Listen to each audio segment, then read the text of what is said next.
Europe 1 Matin.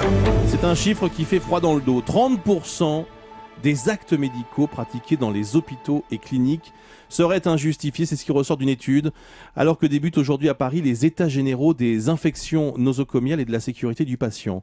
Alors, ces actes médicaux, ce sont des radios, des scanners, des opérations chirurgicales même qui auraient pu être évitées. Imaginez le coût pour la sécurité sociale. On parle de 40 milliards d'euros. C'est le plus d'Europe 1 Matin avec vous, Claude Rambaud. Bonjour. Bonjour. Vous êtes la présidente du collectif interassociatif sur la santé.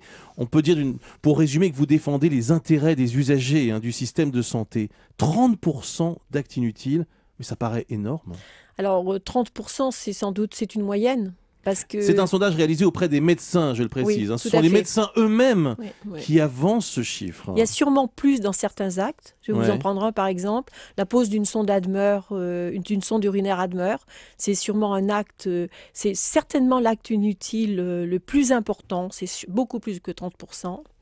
Et puis il y a aussi des poses de perfusion, ce qu'on appelle des prises de voie veineuse, c'est-à-dire on pose une perfusion pour garder une voie veineuse au cas où. Ça aussi, c'est très certainement un peu plus. On entendra dans le journal de 7h30 sur Europe 1 le témoignage d'une victime d'ailleurs d'une opération du nez qui s'est révélée totalement inutile. C'est quelqu'un qui souffrait d'allergie, que l'on a opéré du nez et qui aujourd'hui est invalide à 80%. Ça s'appelle une turbinectomie. Ça s'appelle une turbinectomie. Voilà. Et ça s'est très mal passé. On s'est rendu compte après coup que c'était probablement inutile. Il y a de très nombreuses victimes de cette intervention qui est méconnue. Et les difficultés post-opératoires que vivent ces gens sont aussi très méconnues. Ça peut aboutir au suicide tellement les douleurs sont insupportables et les insomnies totales. Quelles sont les causes de ces abus aujourd'hui? Qui est responsable? Les médecins? Non, je dirais que en première ligne? Non, je pense que c'est le système. Je pense que c'est le système, c'est-à-dire qu'on n'a sans doute pas fait ce qu'il fallait pour éviter ce genre de choses. D'ailleurs, déjà, nous n'avons pas de dossier médical partagé entre les professionnels, ce qui fait qu'il y a beaucoup de redondance des examens, comme le disait Guy Valencien dans votre interview ce matin, beaucoup de redondance des examens divers, radio, l'examen de labo. Il y a une très mauvaise lecture des examens en général, justement, et parce que le dossier papier n'est pas suffisant, les examens se perdent. Nous avons un cas d'une patiente qui a eu 6 mois de chimiothérapie parfaitement inutile, simplement parce qu'on avait oublié de lire et de relire ces analyses qui avaient été refaites.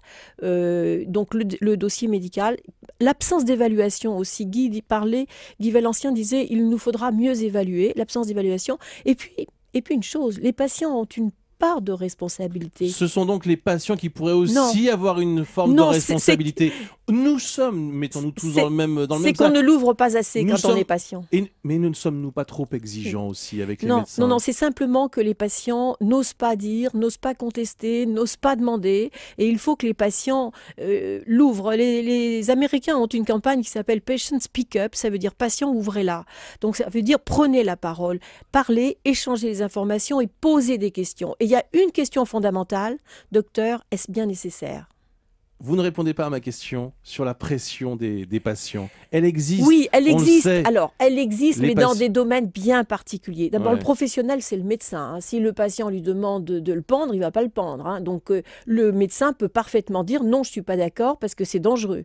D'accord? Et oui, ça existe. Par exemple, dans l'obésité, les patients font une pression pour qu'on leur pose un anneau, qu'on leur fasse ce qu'on appelle une sleeve, c'est-à-dire qu'on leur ampute une partie de l'estomac pour avoir... Oui, là, les patients sont très demandeurs. Comme ils sont très demandeurs dans les médicaments de l'obésité, certainement dans le Mediator, il y a une petite part de ça. Qu'est-ce que vous demandez aujourd'hui? Moi, je demande qu'il y ait un dossier médical partagé entre les professionnels auquel le patient pourra accéder.